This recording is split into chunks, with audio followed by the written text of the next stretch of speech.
All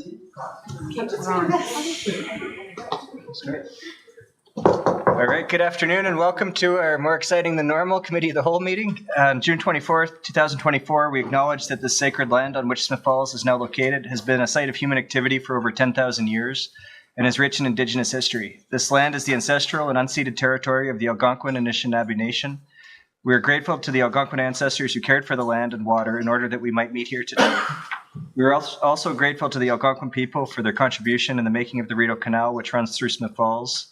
We're mindful of broken covenants and the need to reconcile with all our relations. Together, may we care for this land and each other, drawing on the strength of our mutual history of nation building through peace and friendship, being mindful of generations to come. So with that, we'll call the meeting to order at 5:01 p.m. and I'll look for any amendments to the agenda. Councillor Miller. Thank you. I'm wondering, given our guests, whether we could move 7.1 up and 6.1 down. Yeah, I think so that we could hear from our friends first. And I think, if I'm not mistaken, GSP is also online right now, so maybe we could do both delegations and then go in camera following. Is that okay? All in favor? Sure, yeah. Anything else, Councillor Miller? 10.3.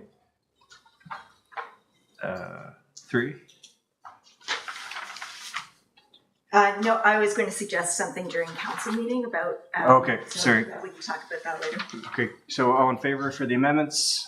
So that's carried. Disclosure of pecuniary or conflict of interest. Seeing none. You get approval of the agenda. Oh, did we not? Well, you didn't get the movers. Okay, move for a seconder. Councillor McKenna and Councillor Robinson, all in favor. That is carried. No pecuniary interest, no approval of minutes. So we'll go right to our delegation with Duncan J. School. Welcome. Good evening, council members. On behalf of Ms. Pinch's grade 5-6 class at Duncan J. Schooler Public School, we would like to share a project we have been working on. As a class, we created an interactive virtual map to showcase local interactions that Smith Falls has to offer. Our hope was to highlight Smith Falls in a way that encourages others to visit. Okay. We also want to help newcomers, like me, get to know everything the town has to offer. When you visit www.exploresmithfalls.com, you will be taken to our tourism marketing website. We researched various locations and recorded engaging scripts to make our story come to life through animated characters. Let's check out a few. As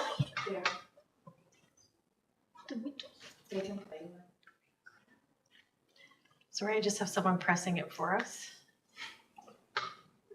I'm a pike and I live in the Rideau Canal, which is a waterway in eastern Ontario that was created in the 1820s. The Rideau Canal links Ottawa and the Ottawa River with Kingston and Lake Ontario. You can go fishing here, although not for me, and you can ride on your boat. Still wondering why you should stop by? Well, there's a National Historical Site. You can Visitors Information Center. Features exhibits, presentations, and activities you can watch. The lock being hand cranked in action. It's just like stepping back in time. As we head into some...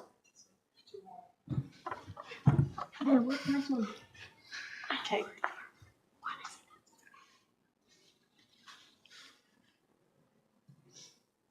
Should come on there now.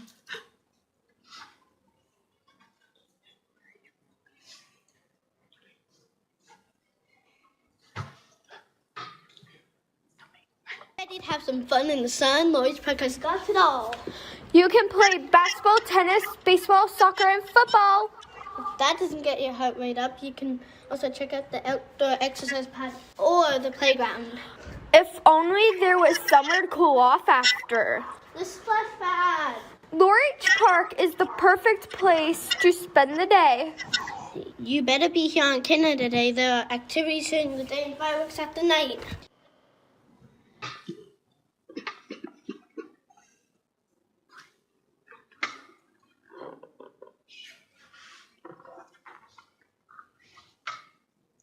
Hello there. Welcome to the Heritage House. I live here in the attic of this community museum and a historical house. The Bates family used to live here almost 150 years ago. Smiths Falls has preserved it for visitors to learn about the upper middle class life in the late 18,000s.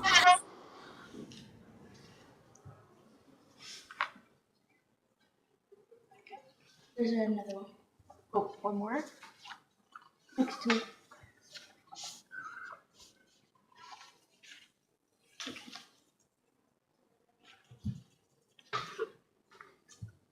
No, it's on the other side. Okay. Oh, we saw one. Go ahead, Farrell. Do you want the Grattan Lakes one? No, we're good. Oh, we're good. Okay. We live at Grattan Bowling Lanes. This is a nice spot when there are no bowling balls around. Hey, quit talking smack. What if players don't have bowling shoes? That's okay, they can rent them for $2. Just make sure you bring socks. If you bowl 2 games, you can get a coupon to bowl for the third free. No!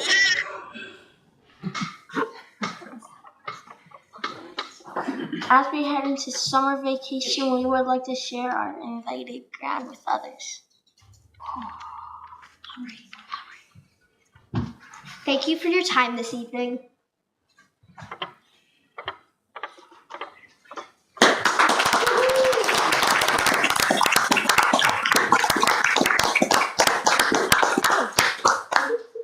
Great, thank you very much. Questions or comments? Councillor Robinson. That was really well done, and it was really fun to watch. You did a great job. Thank you. Thank you. Thanks. Mayor Penko. Yeah, thank you. I had an opportunity to have a preview last week at the school, thanks to Principal Holman and all of you. It was just as much fun seeing it the second time. So I know anybody who watches it online is going to feel the same way. And I think it's important that we understand sort of how you see the world and the things at Smiths Falls that you like. And also important for us to understand the things that maybe we should be doing better for kids. So always feel free to reach out, and if you think of something that we haven't thought of, you let us know. But I think you've done a great job here of promoting the town in a very fun and energetic way. So thank you. Thank you, Mr. Chair. Could you tell me what you're going to do with this now? How will you promote it? We are going to publish it so everybody else can see it. Online? Yeah. Can we link the town of Smiths Falls to it? Yeah. Yes. Oh, that'd be great. Thank you. Well done. Councillor Quinn. This is very impressive. I think it's wonderful. I don't know whether you realize, but I live pretty close to your school, and I walk by lots of times with my little dog, and I see you out playing, and I think, wow, such a nice active playground we have. But you know what I see here today? Young minds that are growing, that are expanding, and you know what? Someday maybe some of you will sit right up here as town councilors or the mayor of the town, and you'll be able to bring all that fun and education with you. Thank you. Great. Well, thank you very much, guys. Thanks for the plug for Canada Day this weekend coming up. I can't wait to see what kind of stuff you come up with next year for grade 6-7. So have a really good summer, and thank you for coming to council tonight.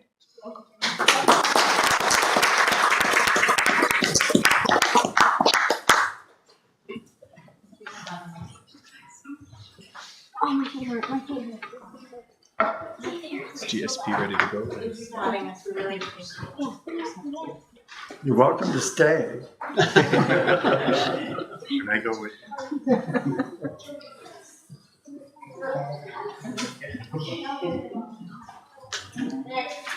Do it.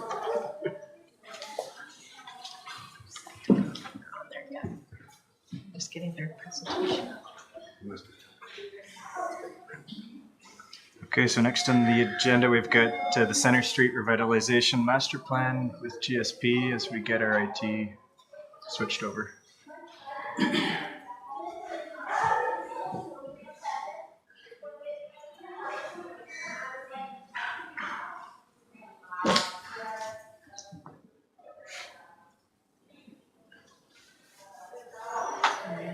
They're frozen there, so we're just pulling them up. Should we do the in camera? Just come back. Just, he's just pulling them up. If you can just give me a second. It's not them, it's us, kind of thing. Well, I don't know. The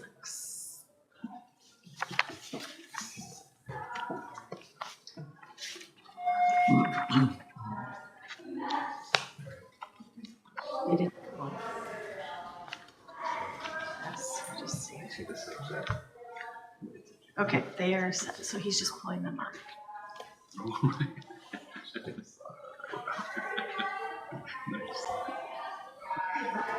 So if you want to read them, you should be able to hear them now. All right, so we can't see your faces, but we can see your presentation. Wonderful. Thank you. Through you, Mr. Chair, I'm not sure if staff is doing an introduction or if we should just jump right in. You can go ahead, Raj, and just jump right in. All right. I know you have your team slide there. Okay, well, through you, Mr. Chair, thank you for the opportunity to present the Canal District, the Center Street Area Revitalization Master Plan. So before I jump in, I want to emphasize 3 big points, actually 4 big points. One is this is not a planning plan. This is an implementation plan that needs to be flexible and responsive in order to be successful. Infrastructure is key. And to try to be perfect in policy and perspective will only tie your hands and will affect the schedule in which you can implement this. And for example, expropriation is probably not the way to go. No community can afford this type of investment, so you're going to have to build the partnerships. And with that introduction, I'm just going to jump right in. So our team, GSP, Planning Services Firm, Landscape Architects out of both Hamilton and Kitchener. For the project, we had our principal, Steve Weaver, myself leading the efforts, 2 architects, but we also had Detritus Consulting, who were looking at cultural heritage, and WT Infrastructure. As I said before, infrastructure will be a big part of the success of this plan. Before I go further, I can't follow with the same exuberance as your last crew, but they did a great job of explaining some of the history. So I'm going to go through a lot of information very quickly because you guys just got the foundation on your history. So here's the site. You all know it. This is our drone footage.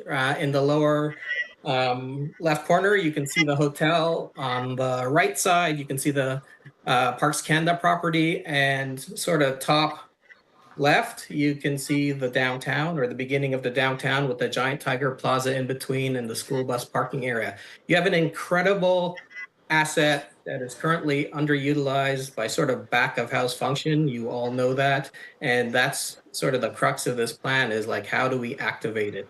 So one really interesting thing to think about, you had another vision session about 18 months ago, where they suggested Centre Street become the center of activity. And we just wanted to point out that context is everything. Your current downtown follows traditional downtown planning, sort of the 400-meter main street. You have some perpendicular streets that also have commercial. Centre Street is actually well off of that area, and we didn't necessarily think a strictly commercial active area to compete with the downtown being in such close proximity was necessarily the solution. We also looked at the fact that within 400 meters, you just touch the edge of downtown. So 400 meters in context is about a 5-minute walk. Within 10 minutes, you have most of the downtown. And within 15 minutes, you can get to this commercial area to the southwest. So you're a very walkable community, and Centre Street is sort of the center of it at this point. When we looked at it, we recognized in the RFP that you're looking for traditional town planning principles and to weave into the existing town. The obvious moves are extending the network from your existing downtown into Centre Street, and we'll talk about this a little bit. And also pulling it all the way to the water. And when we do that, having this trail edge, this public amenity that draws people to the water itself. And then the potential for connections throughout. So, as I said before, you went through a process 18 months ago You had some visioning. They came up with 8 or 9 big visionary goals, celebrating the past all the way through sustainability is listed on the bottom. So this is this project builds on that. It builds on all the work that you've done, the surveys that have been on the internet itself, as well as specific targeted engagement with the actual property owners. So we met with the hotel property owner. I think they're out of Winnipeg. We talked to the Giant Tiger Plaza owners. We talked to Parks Canada. These were sit down 2-3 hour conversations. We talked to the gentleman that owns the Schoolbus property, and then the property to the south of him. We also recognize you went through that planning effort 18 months ago. So on the left side, these are sort of the 2 concepts that developed. On the right side was sort of a starter idea that we had that thought a little bit differently about that, but retained all of the same values and goals. So going through looking at your site, the one thing we notice is property ownership. So you have 4 or 5 very distinct property ownership patterns, including yourselves. And that's important because to begin this process, there are a few things that have to be figured out in terms of the property ownership. One of the things is, as the UNESCO World Heritage Site, Parks Canada's document says that you need a 30-meter buffer from the water. So that affects the development potential of that area, that 30 meters. There's also the infrastructure itself. Oddly, you have a lot of infrastructure that actually exists on what could be considered private property. In talking to Parks Canada, they say no, they own some of the easements. The hotel doesn't think that Parks Canada owns the easement here. The property to the south of the school buses, they didn't know whether or not there was an easement. There are a lot of property issues that, while minor, need to be resolved for you to create that infrastructure necessary to drive this development. But just simply to untangle all of these things and put it back together in a way that makes it easy. The more the town can help make the redevelopment easy, the easier it will occur. If we focus strictly on having, expropriation or private sector development, you're going to take forever. So you need to sort of focus on helping where you can, not trying to do everything yourself, and ensuring that the property owners can be successful as they help implement this vision, because nobody can do this on their own. So here are some of these easements. These easements are actually these aren't even easements. These are the runs of infrastructure. When we look at the parcel plat maps, there's some really historic ones that show the remnants of this, but the more current maps that we used actually didn't show this. So somebody has to go in there and figure out some of this stuff. When we put all that stuff together, we look at the principles that were developed 18 months ago, we came up with a plan. So this is just an image. You'll see in the lower left what you currently have. This is sort of the potential of what you could have. We looked at these things, we pieced them together. You'll see a big park up front. That's taking advantage of that 30-meter offset that Parks Canada requires as part of the World Heritage Site, a boardwalk along the water's edge to make it public. I'm going to go through this in some detail as we go through. So one of the things we think about is the infrastructure, and how do you actually develop the infrastructure that makes something like this happen? Recognizing that you do have that 30-meter buffer, you're not going to be building the infrastructure in there. What the town currently controls is this blue area.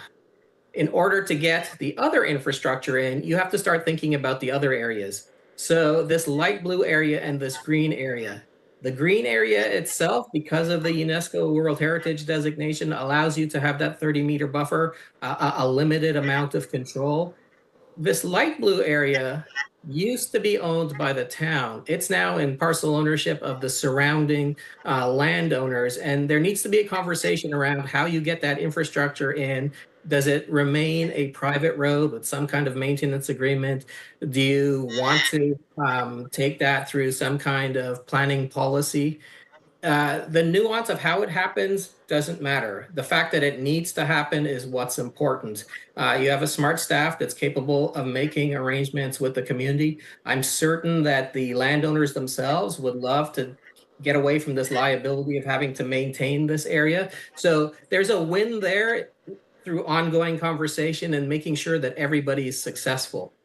And then there is a portion when redevelopment occurs, we would like to keep the water's edge public. So if you're going to make an investment in here, the water is where you're drawing people to. So whether it's through some kind of planning entitlement, trade, this may be the only place where you may have to expropriate. I would say that you wouldn't, because private developers will recognize the value of waterfront property and access to the water.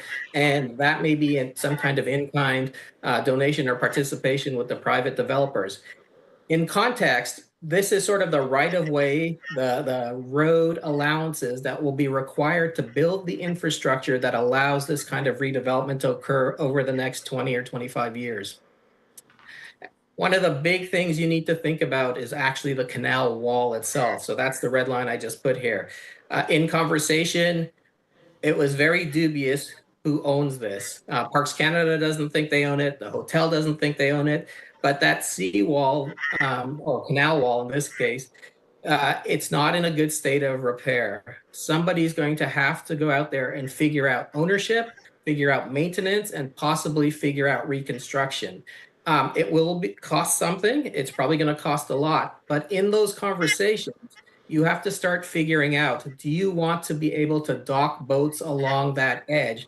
Because that is the time when you consider how deep those canal wall plates go down into the ground. That actually brings up another interesting point, and we'll get to it when we talk about parking on the land. But on the water side, you also have to consider, if you do put in infrastructure like a new canal wall, what is the implication with contaminated soils in the canal itself? These are all things that our study couldn't solve, but could identify. And then, of course, there's the hotel itself. It's within that 30-meter buffer. It has its own unique problems, particularly related to the front of it, which is along the water's edge. And the fact that if in the future you have to replace that canal wall, it will impact all the way back to the hotel through the technical needs for tiebacks, manta rays, whatever they're needed to support that canal wall itself. So here's a plan.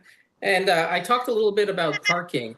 What is important to know about parking is this used to be an industrial site. So we don't know what's under the ground. We don't know what the contamination is. We've heard different things from different sources. But one of the really interesting ways to deal with contamination, it'll never pencil out from a development perspective. You won't be able to get the types of densities that will allow this to do, at least in the current market condition.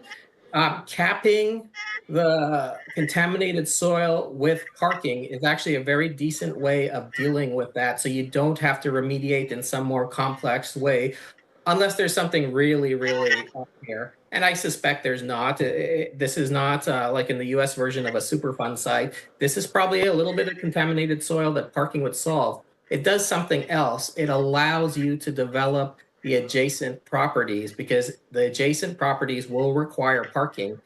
Normally planners will talk about sort of the densities. We could go underground, we can go above ground. The current market conditions, that doesn't pencil out. So it's not reasonable to assume that we could put a 2-story underground deck here that will feed higher intensity development, simply because when you're next to water, there's probably a lot of water infiltrating underground, and you won't be able to get the parking deck that will support the types of higher density residential. And frankly, that may not be fitting with your town character.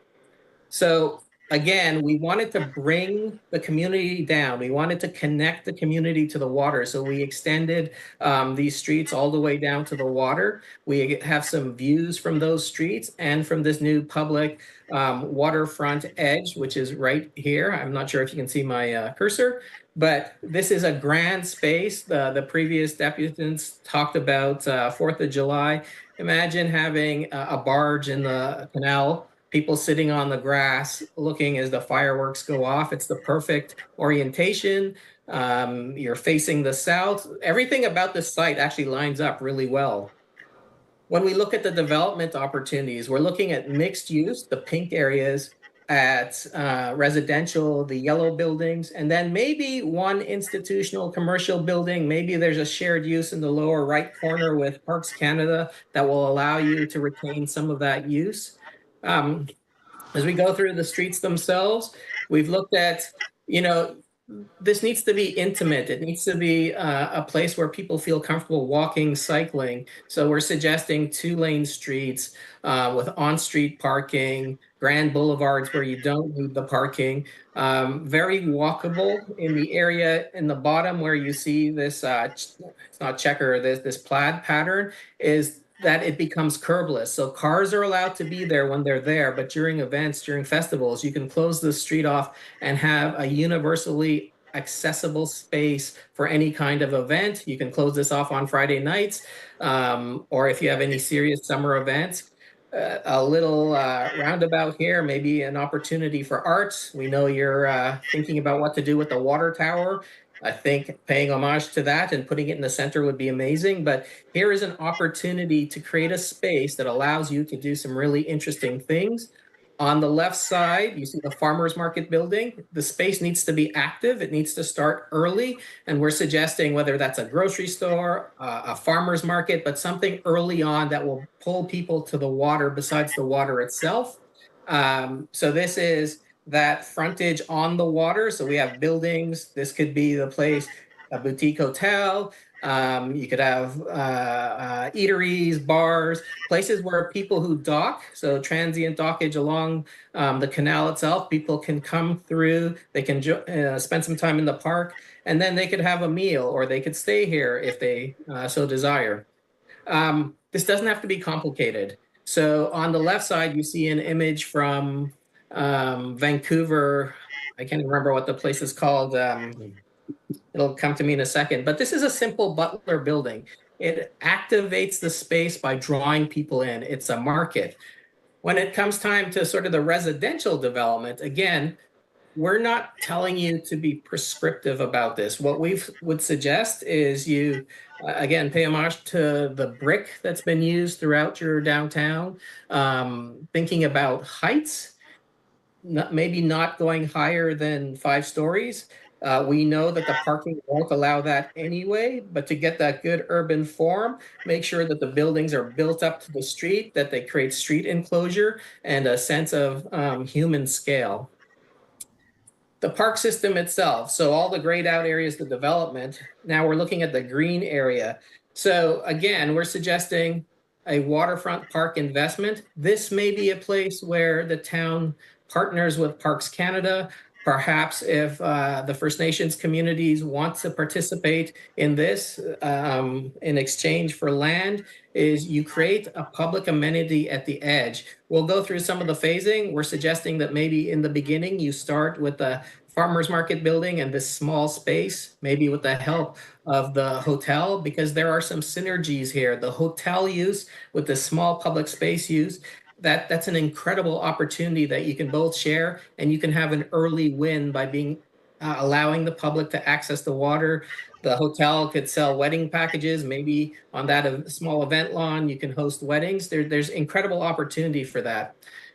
There's also an incredible opportunity for something iconic. So coming out of the previous plan, there was mention of an iconic bridge in this location.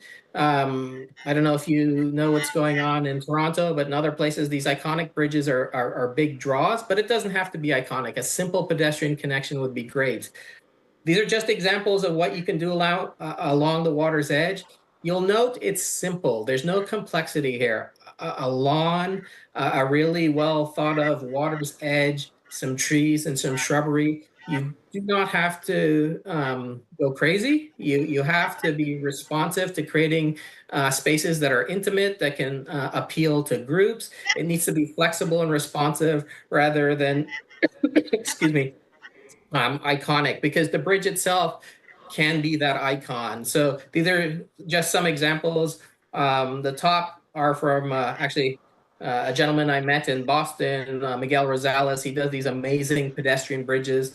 The lower right comes from the UK, someplace in London. And then the one in the lower left is the newest bridge that Waterfront Toronto is doing in the Portland. So an iconic bridge was mentioned in the previous report. We thought it was an interesting idea, so we're suggesting that you follow through. There's also the notion of sustainability. And we talk a lot about sustainability nowadays. Throughout this process, we were talking, maybe there's opportunity for heated sidewalks. Maybe there's opportunity for heat exchange with the canal itself. So these are all good ideas. But when you implement one thing, it has an effect on other things. So for example, the heat exchange, you would have to put a lot of pipes in the canal itself that will impact the soils, but it may actually impact the navigability of the canal. To exchange that heat.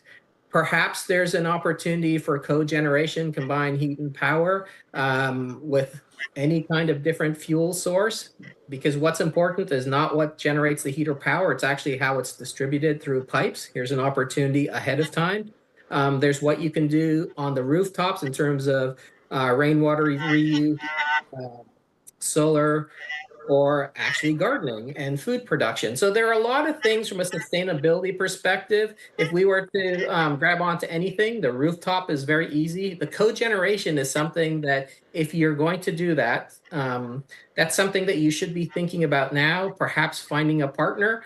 There are municipalities in this province that have district energy, often what cogeneration is referred to. So if you're thinking about something like this, I suggest calling the folks at Markham District Energy. It's a municipally owned utility, and they actually make money.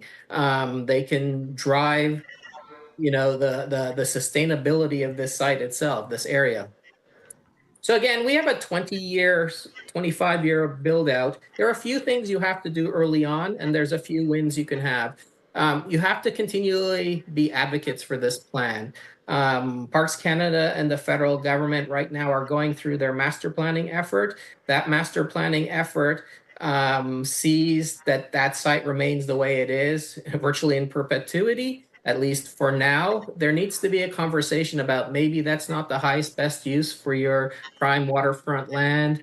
You need to start aligning your regulating documents, so going through your official plan review, your zoning, all of these things need to come into conformity, and they all need to align. And maybe this is time to create something, some mechanism from the municipal end that makes it easy for developers. So you have to consider that the people right now, particularly who own the plaza and the hotel, they may not be generating a lot of revenue, but they are generating some revenue, and that revenue is going to service their debts. The Giant Tiger Plaza gentleman said that their leases are in effect until 2032, I believe. Parks Canada has their long-term vision. They are generating revenue. Like stepping in and saying this is not a good idea, we should do something else, is actually not a way to do this. You have to work with them. You have to understand their fiscal needs. If you go into construction in some of these places, it could take 3 or 4 years for construction and design. So whatever you can do ahead of time to shrink that process, you can have landowners who will be the ultimate developers. Again, I don't think this is something the town can do on their own, and I don't think it's something the town should do on its own. Being able to work to make it easy for the development community, the private landowners, to help you be successful is the key to this. Right up front, you need to figure out the properties, you need to figure out the utilities, and you need to start thinking about the waterfront trail itself. So that's what we sort of see in the next 2 years. So not a huge investment. It's a lot of conversation. It's talking to the utilities. It's talking to the landowners.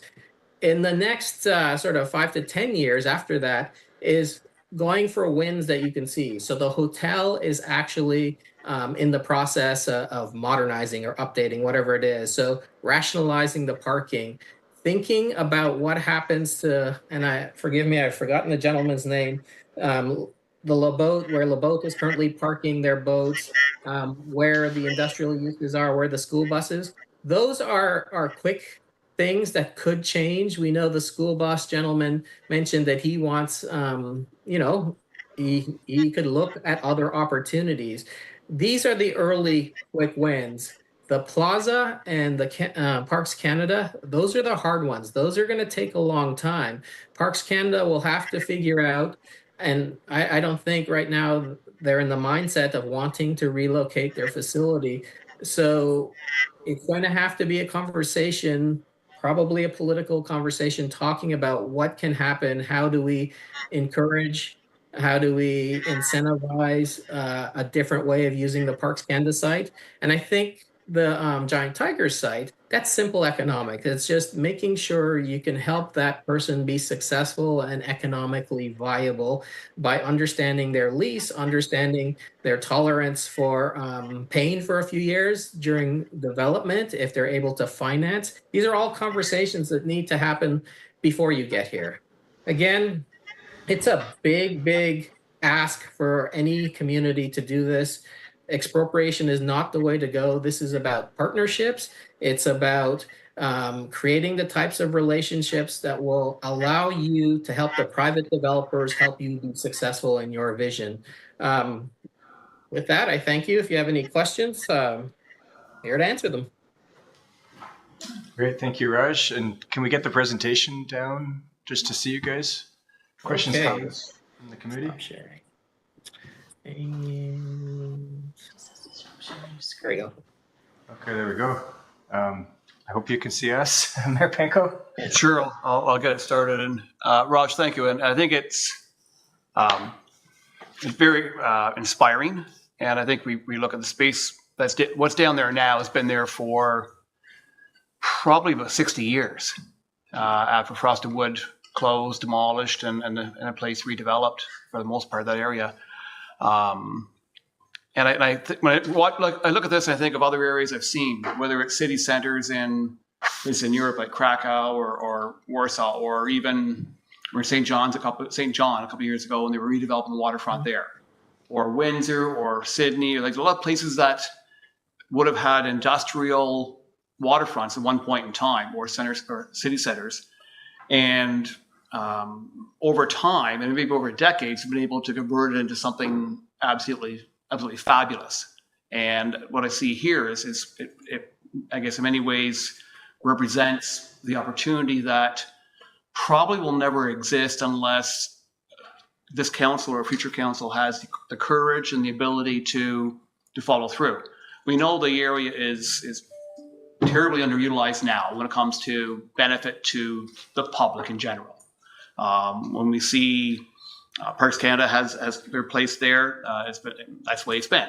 Doesn't mean they always have to be there. We don't, but it's their land, and so we have limitations there. It's all private land, so we don't have a lot of opportunity to influence other than setting a vision and some expectations, and hopefully over time, future councils are able to execute that.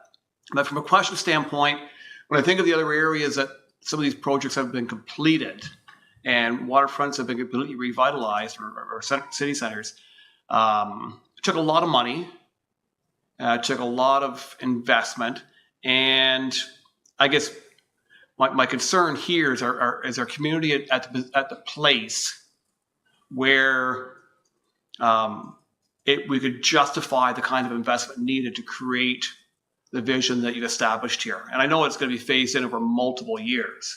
And we've seen a lot of growth in recent years. Our population's growing, our local economy is growing. Well, we're not a community of 50,000. We're not a community of 100,000 where the amount of traffic driving to locations like this is going to be so much more significant.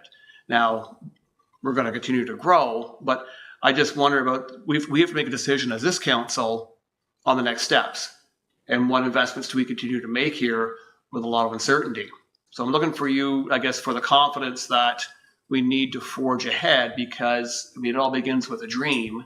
And if we can see that path forward, it's going to take us and future councils justifying an investment in something that may not pay off for a decade or longer. So, what through you, Mr. Chair, what I would say is, I don't believe this is something that the town on its own could do to begin with. I think this is something you've established a vision, you've recognized the things that need to be done in order to create that vision. the private sector needs to build the majority of this, and it needs to be incentivized by the town through things like development planning that allows this to happen without them going through a 5-year planning process. If there's something you can do, and you have great planners, they can figure this out through the official plan, through planning and zoning. If there's something that allows them to reduce the amount of time it takes to get through the development application process, the simple things that you'll need to do is to help coordinate the utilities. And you may have to make some investment in stormwater or potable water because those are things provided by the town. But the town won't be able to afford this if you try to force this through. You have to build the partnerships. And I will say council terms, what are they, 4 or 5 years? It may be that you need a champion that goes beyond the 4 or 5 years. So whether it's in staff or it's some development authority that you create, whatever it is, whatever structure you believe that will allow the vision to continue, something like that needs to happen. But in terms of capital build, with the exception of some park spaces that you could actually team with the landowners, whether it's the federal government or somebody else, that's the key to this is to have the vision and to have somebody who is following through with the vision and creating those relationships where you're not building everything. You may be building 20% of this whole thing rather than 100%, but you're creating the framework and you're creating the policy and you're creating the regulation that allows it to happen easily. So and just as a follow-up, I guess, so it is that in trying to attract the investment and trying to create the confidence in the investment community, I guess, that would want to make that kind of investment, long-term investment in an asset here. So I think our role probably goes beyond simply the infrastructure. It's trying to create, I guess, the overall economic climate and growing population that would, I guess, justify what could be, of course, tens of millions or hundreds of millions of dollars of investment. So thank you. We've got Councillor Brennan, then Robinson, then Miller. Yeah, thanks, Raj. And I do recall meeting with you last year, and I talked to you about this. And it's, to say it's aspirational, I think, is an understatement. But that being said, I understand that if you don't have some sort of a vision or a plan, and you mentioned Parks Canada are going through their master plan. So if you don't have something in your pocket to say, well, look, we've got a plan here. What do you think? And how can we make it happen? It's the same with the other properties you talked about. I don't see a big outlay for us in the short term. And I think that would come when the development happens. And then we would be doing some infrastructure, that sort of thing in the parks, as you mentioned. But right now, you've produced a plan for us to promote and build on. You did mention something about a development corporation. You're not suggesting we form something like that right now, are you? What I'm suggesting is only you know what you're capable of doing right now, and so you should consider what you are capable of doing. Is this something that runs through economic development? I don't think this is something that is run through planning or public works. I think this has to be either a position or maybe it's some kind of municipal corporation. I'll go back to the example of Markham District Energy. So that started off as a municipal entity and it broke off into a municipal corporation, which is Markham District Energy. There are ways of creating entities, provide a little seed money and then tell them in 3 years your mandate is to be self-financing, and your goal, provide a very clear goal is every 5 years we need a bunch of things to come out of the ground and you need to be self-supporting.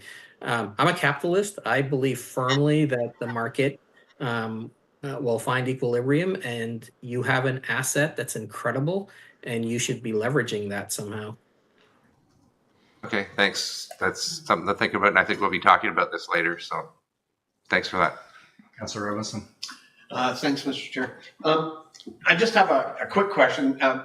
You did say that you had met for several hours with the property owners. Yes. What kind of reaction or willingness to participate in this vision did you receive from them? Were they pro or? Well, I'll be blunt. I don't think Parks Canada, there was anybody at the table who had the ability to say yes. That is something that may have to happen on a political level and to have the conversation with the right people. The others, and forgive me, I don't remember the school bus property owner, but he seemed interested and willing. The Giant Tiger property owner, they're making money. They are doing things to their properties. So this isn't on their radar, but at least now we've put it there. The hotel is interested because they don't actually have a lot to do cleaning up their property, changing the parking. I will say that they are getting ready to think about what they do with parking. So maybe now it's time to inject yourself into that process to get some things that you may need. It depends on where the property is in its evolution to its final phase. So the hotel, it wants to be a hotel. So I think they're primed to have some kind of relationship. The school bus property, Parks Canada is not there. That's my honest opinion. The others will just come in based on relationships. Okay, thank you. Councillor Miller. Thank you, and thank you very much for the work on this and the presentation. It is a little awe-inspiring, and it's a lot to absorb.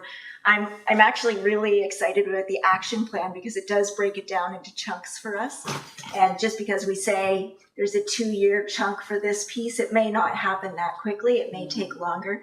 And I think it's about relationship development with those businesses that you mentioned, and this will happen through partnerships. So I'll bring it up again after. I'm not ready to make a decision tonight, but I'm really inspired by the thought of it. Thanks, Councillor Quinn. Thank you. Thank you for all your hard work. This is a great presentation. It's a lot to take in. And I'll be honest with you, I don't take it in real quick, so I need time to absorb everything. But I see a vision here. You've given us the opportunity to have a vision. And you know what? If we never had visions, we wouldn't have the town of Smith Falls to begin with. So this is taking part of the town of Smith Falls and creating something that will become absolutely fantastic and beautiful. And you have broke it down into little sections that we can do at a time, certain ways that we can get started.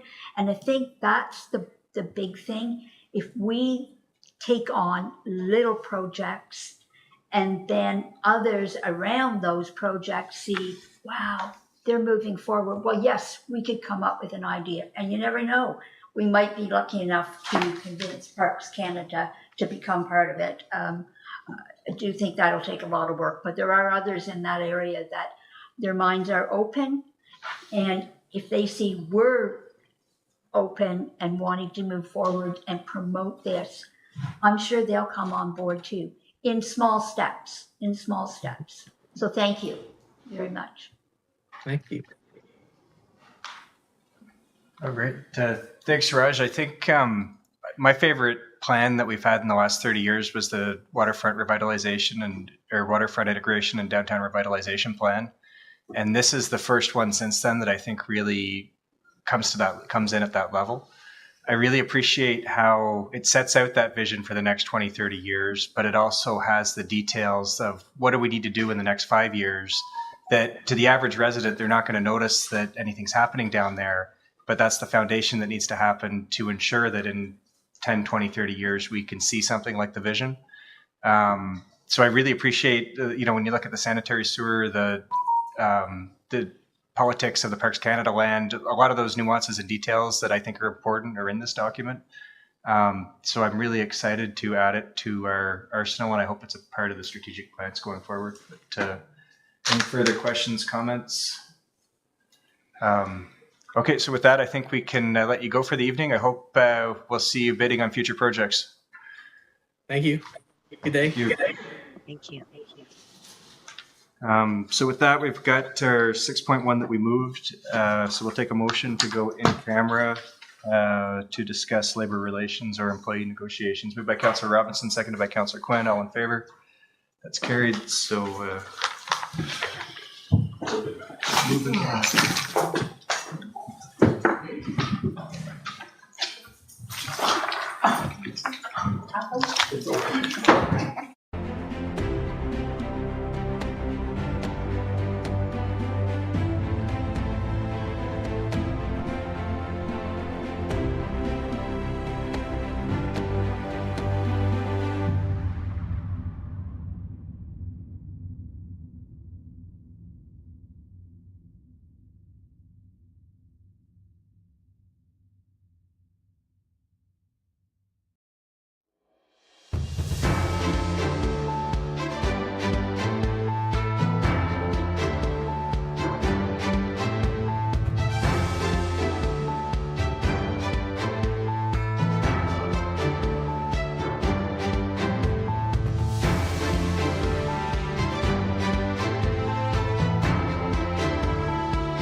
report is that the committee received an update on labor relations.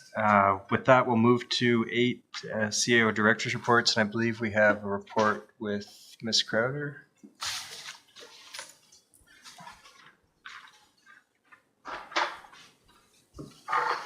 Good evening through you, Mr. Chair. I just wanted to give a few updates. One of them was in regards to the great presentation we've seen from the students at Duncan Jay.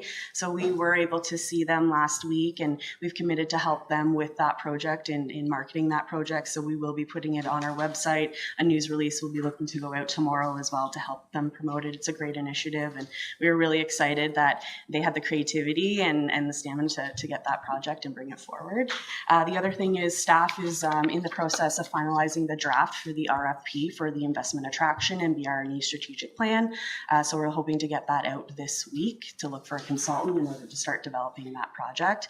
I think that project will also help inform some of the marketing and the investment attraction and things that we want to see as part of the Centre Street project, and how we can use that strategy to help inform and help build and move the Centre Street project along for the future. The other one is just Canada Day. We're really excited. Staff has done a lot of great work in planning Canada Day. It will be at Laura Reach Park from 11 until 4, and then we'll take a quick break, and everyone is invited back around 6 until 9, and then fireworks will be promptly at 9:15. So we're looking forward to Canada Day. Thank you. Councillor McKenna. What time do you want? If council show up, what time? Around 12:15 or so. I put it in your calendars, so we'll be doing speeches and handing out cupcakes like we did last year. No dunk tank, so you guys are off the hook on that. Great. Thank you. Any other questions, comments? All right, seeing none, thank you. Sorry. That's it? That's it for the updates. Thank you. Good. So that will bring us to 10.1, Centre Street Revitalization Master Plan. So thanks again to Raj and Brenda and Stephen from GSP Group. They've been great consultants to work with over the last 8 months, and they were really able to take the vision that we did with our last consultants and expand that into the Canal Master Plan. It's definitely a visionary document. It can be achievable, I think, in the very long term. Part of that investment will be, what council wants to do as part of that investment to be the catalyst to bring that forward. I think, as he said, that it is a partnership. It's going to be private partnerships and funding in order to see it through over the next 20-25 years.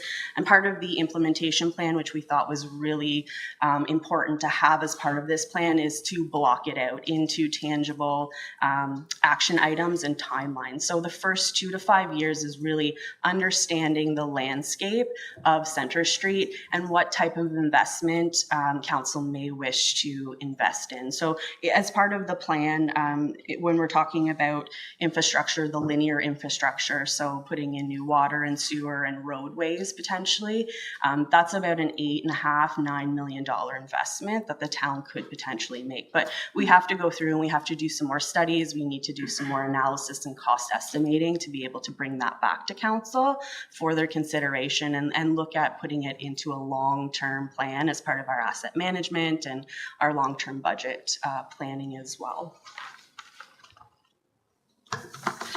And so I think just some of the key things that we wanted to take out of this is the investment from the town is assuming upgrading and investing in some of our linear assets, obtaining easements potentially to assume some of the property to help push the catalyst of that development forward to make it appealing to private development investment, and also working with current property owners to continue those relationships. Part of the BRNE and investment attraction strategic plan, as well as council's strategic plan, is the development of a new industrial park. So we need to look at building that infrastructure and creating those incentives in order to move, those industrial operations from Centre Street to help with the redevelopment and revitalization, to bring in new investment to make those mixed use developments actually work. And of course, the marketing opportunities. So I think Mayor Council, you had mentioned what can we do as the town? And I think part of our job is to also help market the opportunity to those outside or local developers when we get to that point when redevelopment is going to happen. So I'm happy to answer any questions, take any comments.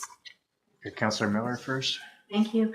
Thank you for your report and for working with the consultants. They really dug in deep, and the vision is really inspiring. Like I said, we got this report a little bit later than we sometimes do, and I'd really like a chance to kind of think about it and process it. I've asked the DBA to put it on their agenda coming up in July. So I'm not prepared to make a decision tonight. I don't know how my colleagues feel, but I'd just like a little bit of time to process it. And just to clarify, is that to bring it back to a future COW meeting, or is that, if everybody's good with it, to bring it to a future council meeting? At this time, I'd be fine to bring it forward to a future council meeting unless discussion and ideas come forward, and then maybe I would reserve the right to ask for future discussion. Consensus for that suggestion? Well, I'd like to finish the discussion first for, like that would be the final decision of our COW. Yeah. So I don't want to start with the decision like that. Okay. Councillor Brennan. Yeah, I think I made my comments to the consultant, but I agree with Councillor Miller. The DBA should have I'd like to hear what they say in the chamber, and I know we did public consultations. I don't know what the uptake was on it. Is probably minimal, but these other stakeholders would be good to hear from. And then I'm happy to take it right to council. Any other questions, comments? Councillor McCann? Yeah, thanks. And thanks for the report. I agree. I think we got the perfect consultants for this job. I'm excited about it. I'm happy to defer the decision on adopting it. I don't have any problem with that. For me, they really did lay out in chunks, as you say, some what to do. I'm more interested in the how to do it. He hinted at a couple of opportunities, unlike our Parks and Rec master plan or even our downtown revitalization. We had a lot of control over those. We owned a lot of the streetscapes and zonings, and like we owned the parks, so we had control. This is, and I'm going back in my memory, I can't think of anything like this that we've ever embarked on. And so it's how, and so that's where it's light on that, and as it should be, because I think even the design and some of the elements, he warned us, don't get too attached because they'll probably change over time, but how we do it won't change, or not as much. So I won't need to know the how to adopt it, but I would shortly thereafter would like staff to come back with options for how we operationalize such a long-term and exciting project. So those are my comments. Councillor Robinson. Thanks, Mr. Chair. Julie, just a quick question. I know that there was consultation with private landowners, but it also says in here about community stakeholders. Which community stakeholders were consulted? Through you, Mr. Chair. So we had 2 different sessions, and as part of the visioning exercise, there also was direct consultation with the Chamber, the DBA, with Parks Canada, and then as part of this session, there was also public consultation, a public open house, but there was also direct consultation where there was meetings set up for those individual stakeholders and groups to consult. So again, the DBA, the Chamber of Commerce, Parks Canada, as well as all the property owners as well. Thank you. Mayor Pinko. Yeah, thanks, Juliana. And obviously the presentation was great, and the concept is fabulous. There's a lot of barriers, and a couple that if we can get some clarity on, because I think Raj alluded to it. One is the ownership of the barrier wall, and so who owns that? Who's responsible for it? If that's ours, and it's in need of significant investment, I mean, that itself may push this back. I mean, we need to put, I don't know, $10 or $20 million into revitalizing and restoring that. Ownership of the waterfront lands, something I think would also be important to know. So if there's if we own the waterfront land and we see a vision here of setbacks and park space, then a consideration would be, do we start with creating some green space our community can enjoy along there? But we have to work with the partners, obviously. And Parks Canada, I think we've had discussions about this area for 8 to 10 years probably on the possibility of parks freeing up that area for development. And there's been, I see various thoughts and considerations over time. And I think we need to get some understanding is what possibilities may exist there. That itself does not stand in the way of development. I mean, we could develop all around that if it came down to that. But there's important things I think we need to understand. But I think overall, I'm with Councillor Miller, the majority of. We don't have to rush into this because I know if we do adopt this, we are essentially committing some future councils to essentially moving this forward. Just as I think the adoption of the Downtown Revitalization Waterfront Integration Master Plan sort of got us all sort of obligated to follow through on things, which we have done. Sometimes it takes some time. And I think that's a perfect example of something that sets a vision and eventually starts to come into fruition years later. The opportunity here is immense. The barriers are big, but it's a matter of overcoming that. A few questions I'd like to see answered before we move to adoption. Great. And Councillor Quinn? Thank you. Thank you, Julia. This was a great report. And Mayor Panko, yes, your comment about who owns the wall, whether we do anything down there or not, we need to know who owns that wall because it is in terrible shape. And something has to happen with it. So we need to, that's one thing that we definitely need to get figured out for sure.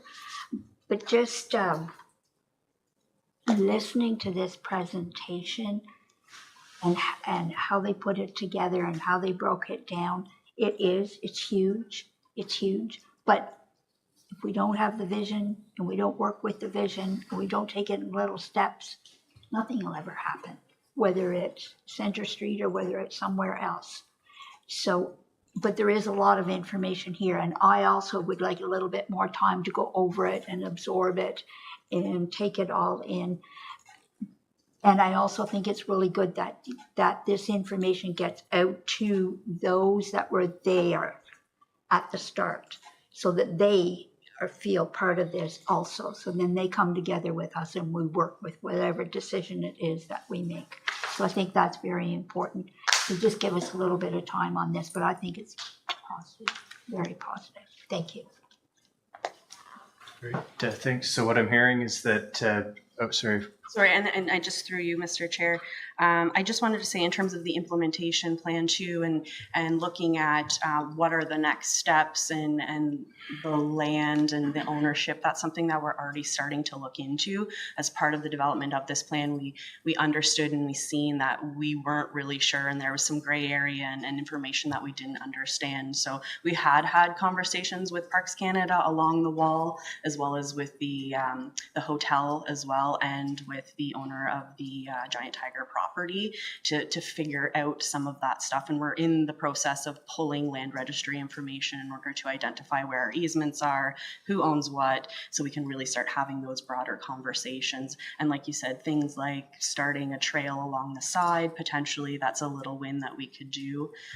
So part of that implementation plan, and we'll work as staff to really clarify that, I think, in other conversations with council. What do you need to know from us in terms of what that implementation should look like, so council's comfortable with moving forward and the outcomes for the redevelopment? I think that would be helpful for staff as well. Great.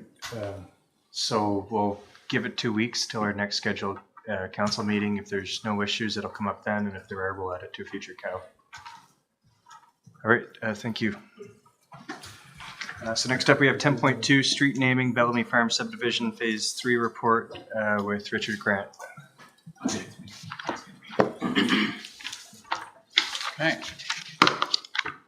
Thank you, Mr. Chair. Upon this, I've come before you today to bring forward the preferred street names chosen by Parkview Homes for 2 new streets in Phase 3 of the Bellamy Farm subdivision.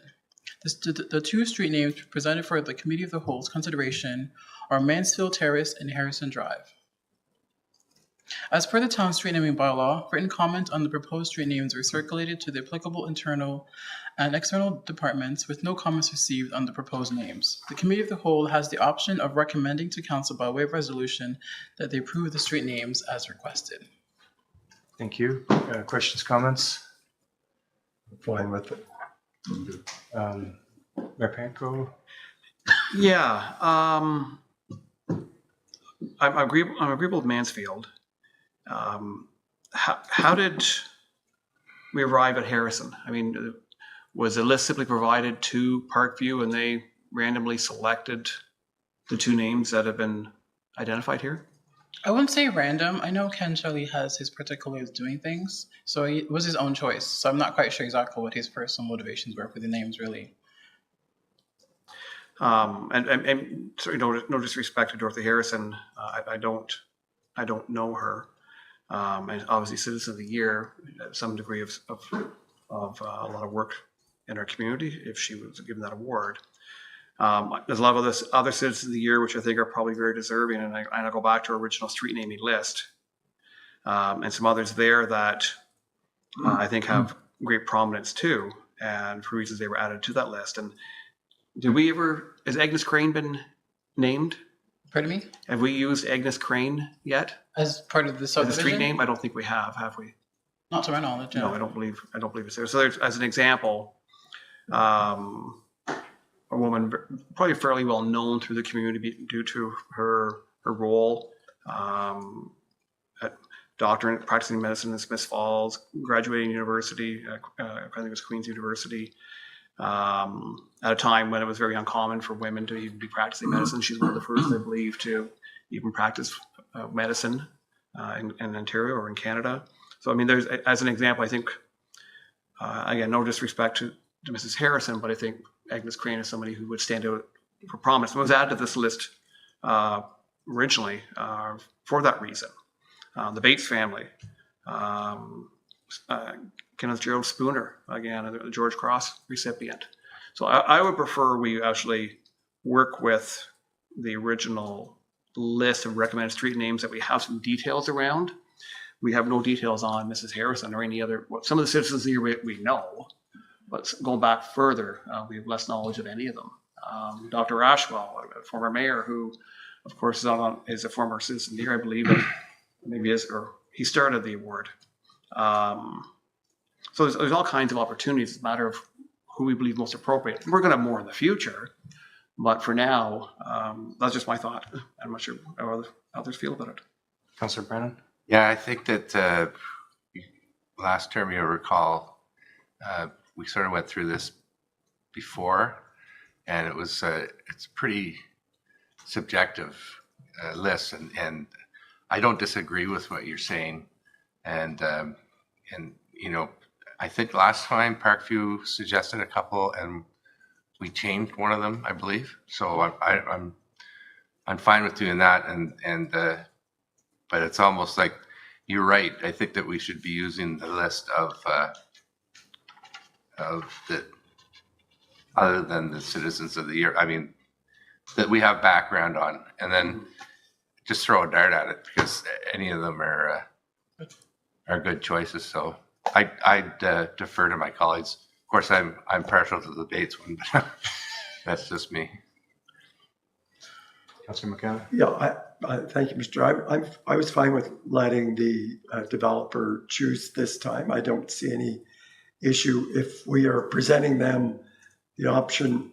Otherwise, I'm suggesting we change the way we do this because I think we took away 2 of his choices last time. It wasn't just one. Maybe, yeah. And otherwise, if we're going to, nothing wrong with it, council's final say that, but maybe we should give them a shorter list to consider or something rather than 50, because otherwise, so I was comfortable this time with the developers' choices. If they're on the list that we're offering, and I'm comfortable accepting. Seeing no hands, I'll chime in. I'm not comfortable accepting it. Not that it's any fault of the developer, but every time this has come up since I've been on council, it's been an issue. And if I recall, we asked to get the policy reviewed and a short list made, and that hasn't happened yet. So I don't think the Citizen of the Year we're only doing 2 or 3 streets every few years. It's not a narrow enough list to really zone it in. I think Agnes Crane would be a great choice. That would probably be my top pick out of the names on the list right now. And I'd like to see if we could send the list to maybe the Municipal Heritage Committee, because through the research with properties, there's a lot of parallels. There's a lot of similar names. And maybe they could come back to us with a list of 10 people, and then it narrows it down that whatever name on that list of 10 has been vetted, there's a story behind it, and we can streamline this process in the future. Is there any consensus for that? Mayor Penko? Yeah, I would say absolutely. And we don't need 50 potential names. I mean, I think it would be up to us to prioritize. And if we have a dozen or 15, that's probably to look at after the next 20, 30 years of street names, right? Councillor McKenna. Yeah, we're asking the developer to do that based on the old process. You're right. If it's too many, we're going to have to revisit it all the time. Let's change the process. Because some of these we've named streets after these people and they're still on the list. So it isn't an up-to-date list. So I'd like to revisit the process, but I don't want to leave these street names hanging out there. They've got to get named relatively soon.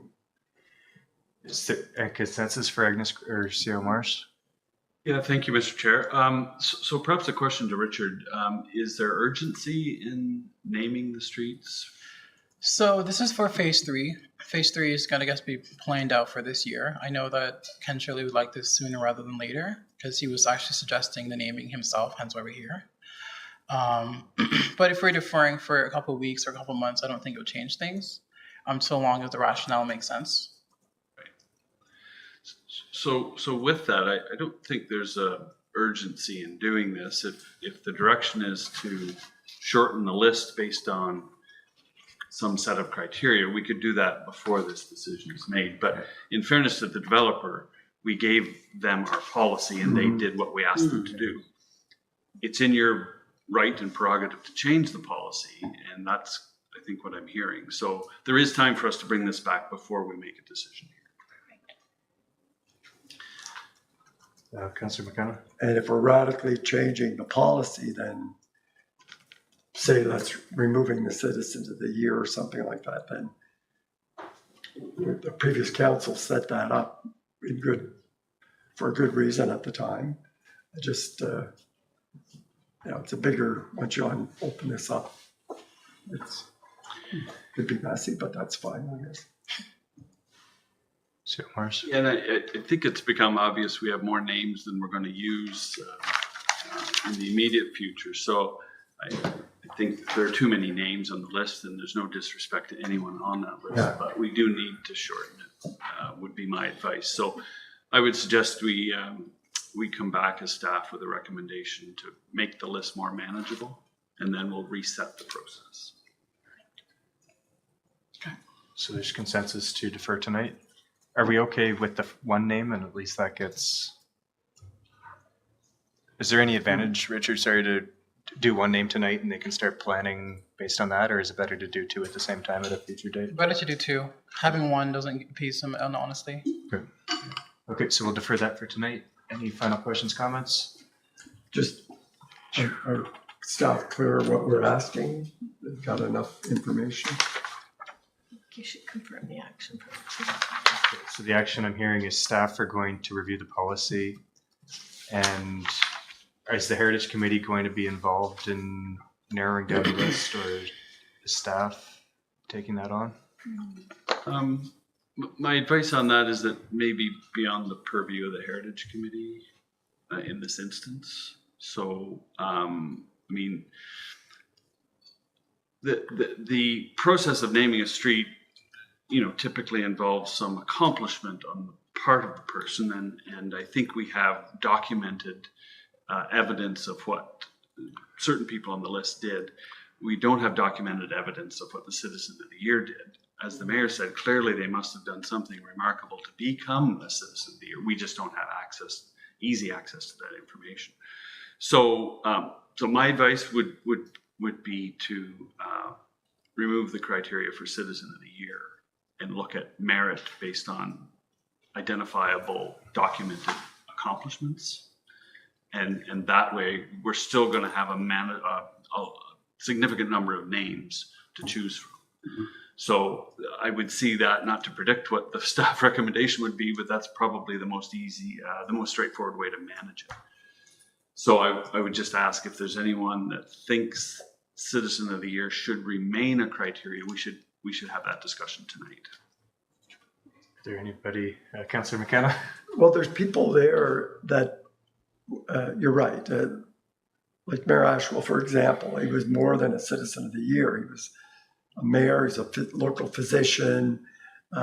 So there was a lot more than, but his name's, and again, nothing, to get the Citizen of the Year honor is a real honor. And that is the honor. But so I wouldn't exclude somebody because they were a Citizen of the Year. That's my concern. There's a, yeah. C.R. Morris, can you just clarify, the way I'm understanding it is that it's not that you'd be excluded, it's just that it wouldn't become the entry-level criteria to being on the list. Is that? Exactly. Okay. We need criteria to be on the list. Okay. So by extension then, we'll need to do some research to decide which names should be on the list and which shouldn't. That becomes a very subjective exercise. Mm-hmm. So it's easier just to do one or the other and keep it black and white. But we certainly don't want to express any disrespect. That's not. I think what we're trying to do is just make a manageable list, and right now it's not manageable. Mm-hmm. So an alternative is to go exclusively with Citizen of the Year and not anyone else, because again, they accomplish something big and remarkable to become citizen. I wouldn't support that because it's only been given out for so many years, and we've got almost 200 years of history, right? Councillor Brennan, did you have a comment? No. All right, I don't know if the direction's any more clear at this point. Staff are going to review the policy, come back to us with some suggestions and maybe some ideas on how other municipalities do it, whether the developer picks or the council picks. Or... I think reduce the list and develop criteria. I think that's clear enough. Thank you, Mr. Chair. I have a question. So I understand that there are some members on the list who are predating the Citizen of the Year, and I understand the criteria will have to be reevaluated. But let's say we're having this conversation with the developer and we had a system and we're no longer going with such system because it's not clear what names are more important. How would they decide? Is it really up to them to decide, or is it going to be council deciding on their behalf? Great question, and I think we'll need to answer that before we Great. So we'll wrap that one up. We've got direction and we'll defer it tonight. Thank you very much, Richard. And then we've got a community improvement plan for 1723 Breakfast Street up next. Yep. Okay. On May 13th, Council deferred the CEP application for the subject property at 17 to 23 Beckwith for the spring intake, citing that more information was required to understand the visual impact of the proposal and how the proposed changes would improve the building's facade. After working with the applicant, planning staff have brought forward his revised application for council's consideration. The initial proposal to replace the existing awning with multi-panel signage will be carried forward. The revised application will consider the following: remove and dispose of the metal fence around the planter area, new parging in the planter box area, 75 marigold flowers with topsoil with black cedar mulch, remove and dispose of the old canopy, install 10 goose-like lights, install new black caps for the top of the wall, and frame the front facade where the existing shingles are. Use the plywood to make the base for the corrugated black metal, and remove all wall caps to frame. So in total, the estimated cost of the proposed works is $41,310 before tax. The funding requested is $10,000. The applicant proposes to create a corrugated black metal straight-angled roof frame to cover the existing slanted angled roof, the 2 existing signs, and the 3-panel window above the white fabric awning that is to be removed will be hidden from view. Only the existing awning and the iron fence around the planter boxes will be demolished and removed. Planning staff recommend the full $10,000 be granted. However, we ask that the proposed landscaping of marigold flowers be replaced with plants that are perennial, salt resistant, and drought tolerant. Thanks, Richard. Anybody want to start it off? Councillor Robinson? Thank you, Mr. Chair. I'd like to know why they have to be salt resistant, because they're in a planter that's above grade, there's going to be no salt in them. Well, it's fair, but this is just a general thing. In terms of planting, we typically ask for that, so this would not necessarily say that it wouldn't be effective because it's in the planter box, but just a general requirement. Okay. The perennial flowers, that's fine with me. I'm not interested in seeing grasses though, because for me that will take away from the downtown landscape. Fair enough. I think that stuff looks terrible. Noted. Just a clarifying question. Are flowers, do they qualify as CIP money? So the CIP funding, when it looks at program 13, is that it was considered landscaping. So it does not specifically say flowers. Landscaping could be anything from turf to trees. But because it's a planted box area, we're thinking plants are more inviting and easier to manage. Now, I know that the marigolds are not a favorite for some folks because, they're seasonal and don't last very long. So staff is just recommending something that's more perennial. So, Sir McKenna? So I'm supportive of the other staff recommendation that building's tired, it needs a facelift. This is what the owner is proposing, and I'm comfortable, and I have no comment about marigolds at all. So, thank you. Councillor Robinson? Just to clarify, I am supporting it. I don't support the grass. Anyway, that's all I wanted to say. Rapenko? I have difficulty with this. I mean, I appreciate we've turned them back and asked them to come back. And personally, I don't see the signage as being an improvement. I look at it and it's busy. There's a variety of different fonts. Of course, they're probably going to try and match the branding of each individual business in there. We simply have the big corrugated steel above that, which is just, just bare. I look at it, I thought the awning looks like an improvement over the proposed signage, in my opinion. So I don't think it's a good use of municipal tax dollars. Frankly. So is there any, sorry, through you, Mr. Chair, is there any sort of partial funding that you guys would recommend, or is it just kind of a carte blanche, not interested? I don't know. I know it's an awkward building, I guess, in many ways. The infill that was put in there after a fire in the 70s.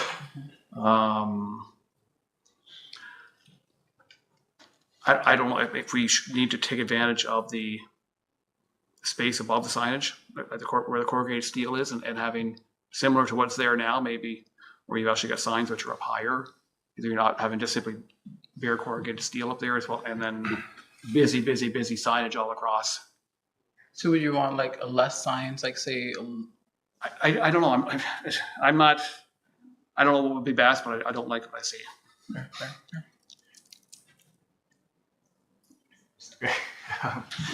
Yeah, I'm not in love with what's being proposed still, and I think it goes back to our sign bylaw where we didn't put some of those stronger mechanisms into it when we had the chance, and now we're still getting weak designs that come forward.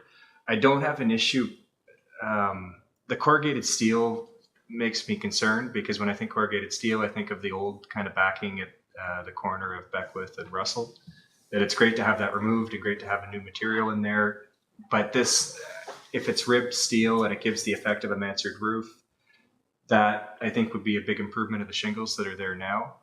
But it's not clear to me in the way it's been proposed, because you can call a ribbed steel roof similar to what's on the post office or similar to what's on the gazebo corrugated, but a corrugated roof isn't necessarily ribbed, right? So if we could clarify what that actual finish treatment is, I would be okay with that as an improvement to the shingles, and I think it would give a mansard roof look there.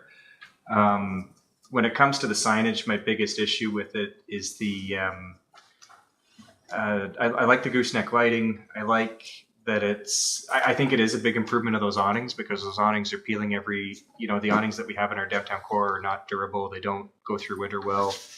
And they're one of those materials that we've targeted to try to get rid of.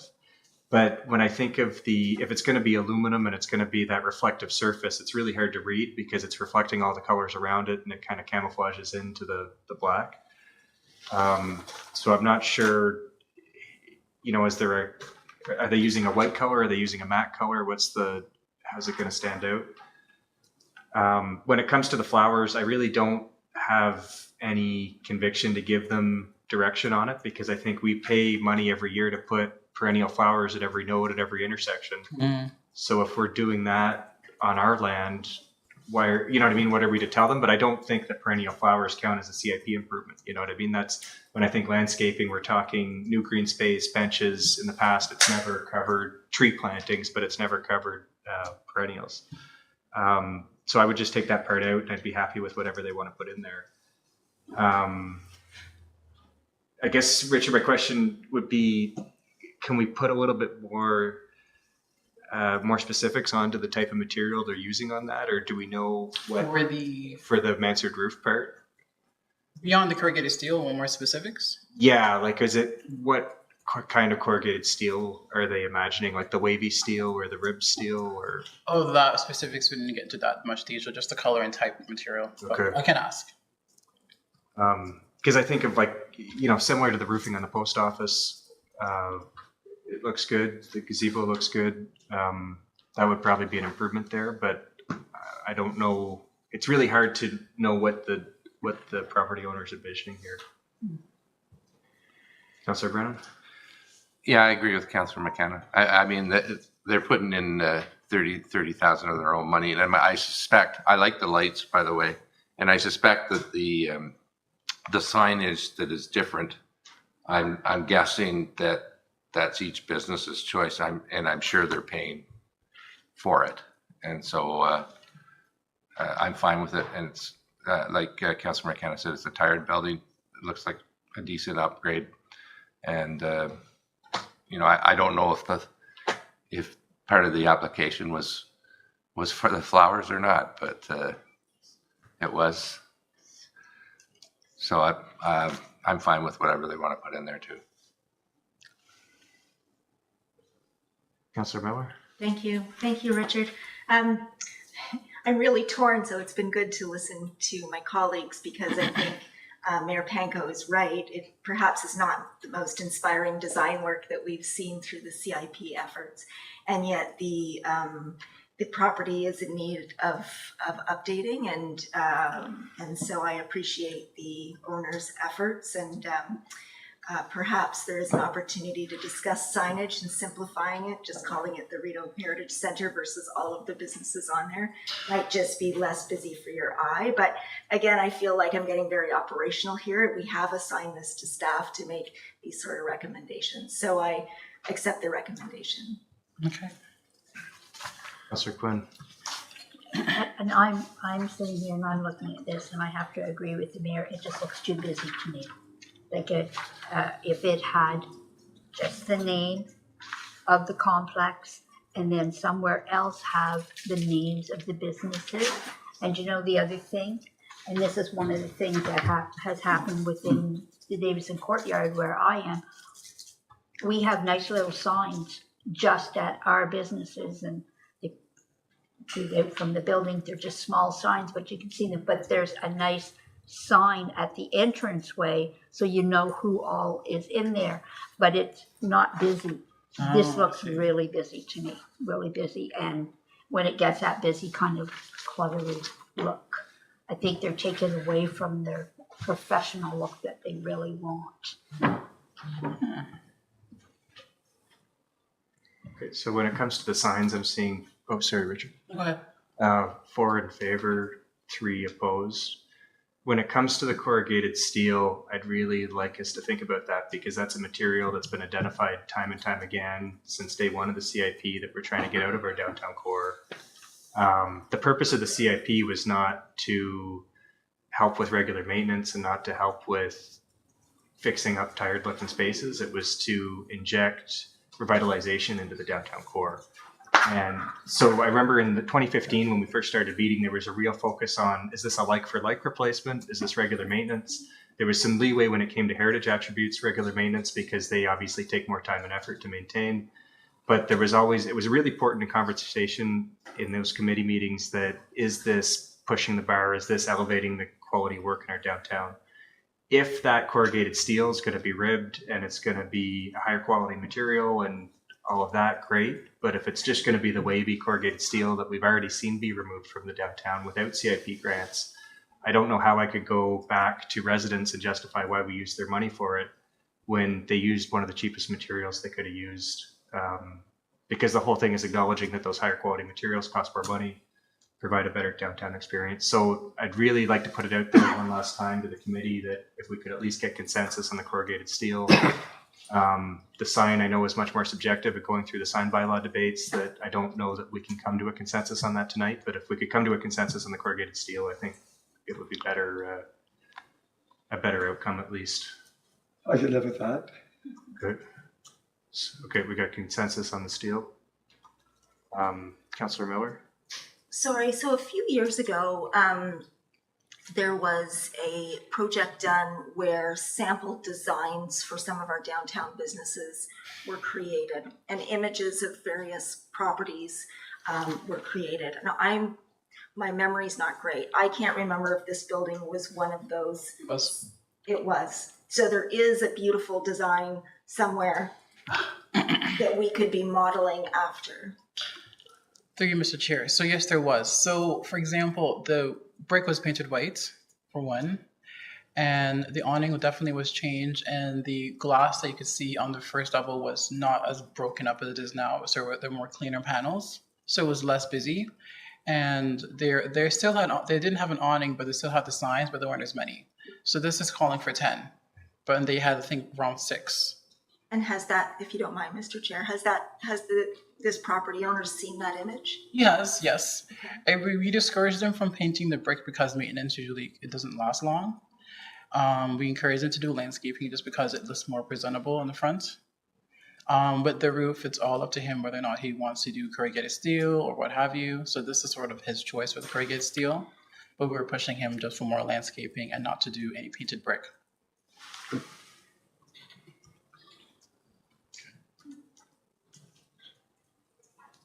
So consensus to go back and get clarification on the steel material that's being used?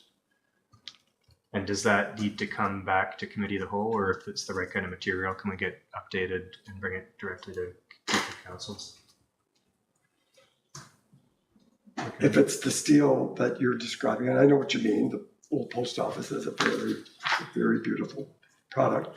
If it's that, then it should be good to go. Okay. If it isn't, I'd like to know, but I'll probably say we made our best effort, and I would still support the application as is then. And no further on the signage, no other suggestions or ideas to improve that? For me. So this won't come forward tonight at council meeting? No. So we deferred the entire meeting? Just saying. You're looking for ways I could save time at the beginning of the night. Rebecca? I guess if we double leveled signage would, I think, probably improve the look. If we simply had 4 or 5 on one side and 4 or 5 on the other side, and not spanning the entire width of the building. I would see that as being a more positive. But again, there seems to be consensus anyways that what is presented is acceptable. So that feedback can go to. Yes, the applicant would be very happy to see whatever feedback you guys are giving. But for example, for the corrugated steel, if we're suggesting something similar to the post office and the price is more, is he still getting the full 10 or not? That's the more important thing for me. I would support that. C.O. Morris? 10 is the maximum. Yeah. 10 is a maximum. So it may not be relevant. It'll be more of a cost for the owner, but not for the town. Yeah. Right, but if we're all in agreement about what we were giving him, then it's fine. But if we're having issues about what specifically is getting, then it's looking more like a partial release. So I want to know what exactly we're funding tonight. Nothing. So, nothing, yeah. And I think that's important because if we fund, there's no point funding taking the railing or the metal spikes off the gardens if then they're going to go and put up a bunch of stuff that we're not in agreement with, right? So, Mr. Chair, it sounds like we need to re-engage with the building owner and talk about several elements. And I think we could go back to the design guidelines that were produced.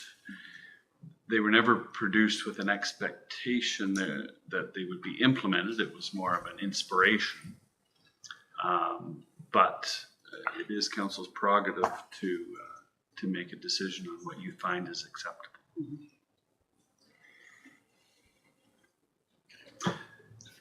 So we could re-engage and then bring it back. Okay. So Richard, are you clear on the direction? Yes. Okay.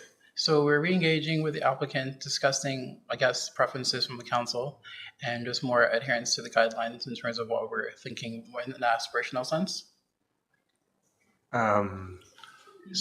Maybe review each item just for. Yeah, sorry. Steve, Just the roof. It's the steel on the roof. Yeah, I think. Well, is Marigold Flowers something we're funding now? I know it doesn't affect the final amount, but let's take that in of the agreement because it doesn't fit it. There's Councillor Miller. Thank you. I appreciated CAO Morris's summary, which was to take the planning team and go back to the business owner along with that sample design and just see if there's other ways that we can go about this. And I think probably the business owner could listen to this chunk of council and hear all of our ideas and feedback. And so maybe if we could take one more kick at the can, it would be more fruitful than trying to pull the small pieces apart. Good. Okay. Good. Do we have a consensus there? Thank you. Okay, thank you, Richard. So we'll go back to Julia for the annual year in review 2023.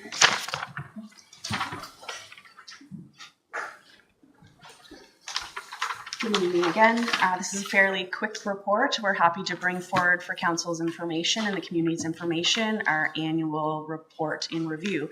So the report is developed every year by the Economic Development and Communications Department, and it is a document that highlights all of the successes that's happened within the town of Smith Falls within the previous year. So this is our 2023 report in review. So I'm happy to answer any questions if there is any. It will be available on our website. We will do a news release to send it out to the community. We'll also have some hard copies available for any members of council or the public and for staff that want a hard copy available. Good. Great. Thank you. Questions, comments? Councilor McKenna? Thank you. Thanks, Julia. I really like the document. And I really hope where we archive our documents is careful, because this in 30 years is one of those key documents that historians, when they write about it, these are important. So with that in mind, the only thing I thought that we missed was last year's powwow was not mentioned anywhere in 2023 in the report that I could find as a cultural partnership, or I was looking for it somewhere. But other than that, it was an amazingly active year and a lot of vibrant events going on. It was great. So I don't know if we have a chance to upgrade it or include the powwow. I'm just thinking about more historical. Thank you. Thanks, Councillor McKenna. Sorry, Yep. through you, Mr. Chair. Yeah, we usually don't highlight powwows specifically. It's part of the under tourism events, the 8 community events that we host throughout the year, but we're happy to put that on specifically if council wants to do that and moving forward. And we can also keep that in mind next year for the Old Home Week event as well, if we want to specifically highlight that in the report for next year. Yeah, I think, well, when we've got Train Fest and Paddle Fest, and it just seemed like it was missing. That's all. Thanks. Seeing nodding heads to add the tourist events to the report in the future. Councillor Miller? Just because Councillor McKenna pointed out the cultural list, there is a typo on the last bullet point, so maybe just another spell check before you publish. Mayor Pico. Yeah, thanks, Julia. And the visuals are great. Lots of color, lots of highlights from our town. The one question is just the fast facts. We don't reference where the source is. So either if that is the last census data, we should reference that. Or I know the private households, I think it's 4,500 in here. I think we're at 5,175 now. So either we update it to current numbers or certainly indicate that it's based on 2020 census. Yep, we can do that. Any questions, comments? The mayor's comments were lengthy and robust and talk about it. Really great. It's good. It's good. I read all of it. All right. With no further ado, we will accept the report. Thank you, Julia. Acknowledging that we've deferred all of our business for the council meeting, is there any committee, board, or external organization updates that anyone wants to share right now? I can wait. I was going to do one at council, but I don't know if I can pull it up. We had a police services board meeting last week, and there was a really interesting presentation on the new Community Safety Policing Act and the Special Constable role. So in the Community Safety Policing Act, a special constable is not a police officer. They have to wear a different uniform, drive a different branded vehicle, but they can do a lot of roles that a police officer would traditionally do. And because they're not a full police officer, there may be an opportunity for cost savings if we can take those roles and give them to the special constables. I had more details if I could pull up the presentation, but I am not finding it right now, so I'll just leave it at that. And if you have any questions, you can reach out. Any other committee board updates? All right, seeing none. Information correspondence items. Canada Day at the Park, cupcakes at 12 p.m. Notice of motions, none. So I'll take a motion to adjourn. Moved by Councillor Robinson, seconded by Councillor Miller. All those in favor? So we'll adjourn our proceedings at 6:56 p.m.